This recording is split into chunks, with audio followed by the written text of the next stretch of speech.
Hello, welcome to another edition of Around Town. I'm your host, as usual, Larry Crippen. Welcome along to what's going to be a very interesting program with updates on what's going on in the City of Huntsville. We have with us Huntsville's Development Services Director, Kevin Byal, for our program today. Welcome to the program, Kevin. Thank you, Larry. Good morning. Well, let's just get underway. How long have you been the Development Services Director, and what are you responsible for basically in your job? I've been with City of Huntsville just going on 7 years now, and as the Director of Development Services, we have the honor, and I call it an honor, we meet with all the developers and builders that are, whether they're local or coming from out of town or out of state, and we get to see their projects when they're in just the conception stages and help guide them through that development process, making sure that their project meets all of our development codes, our building codes, and everything. Make sure we have good, safe buildings for our citizens to occupy.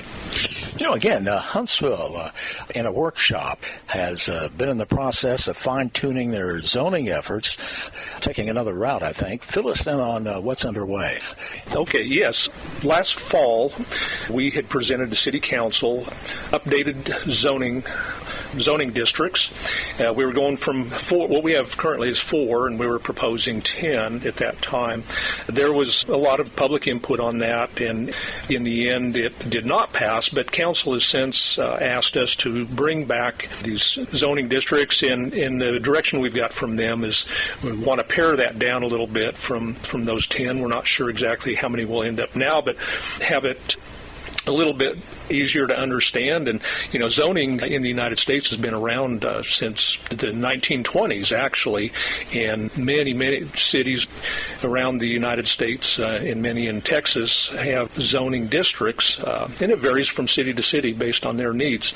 Here in Huntsville, our current 4 zoning districts were first implemented back about 33 years ago, so they've served the city well, but with new development, new design concepts, we really need to have better tools to guide that development. We want good quality development for Huntsville, and there's some people that have said that zoning's not good for a city, and I'll be the first one to disagree with that. But for developers, zoning, well thought out zoning provides, you know, certainty and predictability on their projects, and they will know what's going to be going in next. If they have a multi-million-dollar investment, they don't want some low-dollar investment going next to them. And that's one of the things that zoning helps protect property owners in all aspects. And Kevin, you have to implement code enforcement around the city. Fill us in on some of the areas code enforcement is involved with, and any specifics you would want to, pass along to local citizens and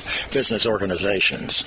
Yeah, code enforcement is a top priority for City Council. It's been the subject of conversations many times. And matter of fact, a little over a year ago, Council had approved an additional position. So we now have 3 code enforcement officers that are out and around. They're proactively looking for, whether it's high weeds and grass, junk vehicles, or dilapidated properties.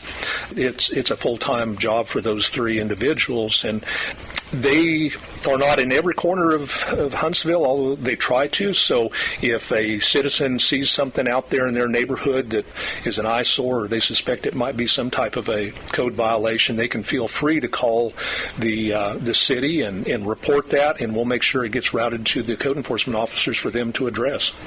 And what kind of licensing do various contractors have to be qualified to implement their projects in Huntsville? Well, I'll start with the general contractors. We do not have, the city, nor does the state have a general contractor license. We do register every contractor because in case there were troubles, we want to know where their business is located, how to get a hold of them, and then they're required to provide commercial general liability insurance, again, in the unlikely event that there was damage to whether it's a structure they're working on or any city facilities. We have a means to have that paid for. But moving on with the tradesmen, and when I say tradesmen, that'd be the plumbers, electricians, and air conditioning contractors. Each of those have state licensing that they're required to pass tests and hold, showing that they're competent in that field. And we verify those licenses when they come to get a permit here. We want to make sure that the people that are doing work here in Huntsville are licensed and well-versed in the trade that they make a living at. Well, Huntsville's Development Services Director Kevin Byal, thanks for being our guest. Well, thank you. It was a pleasure, Larry. Thank you.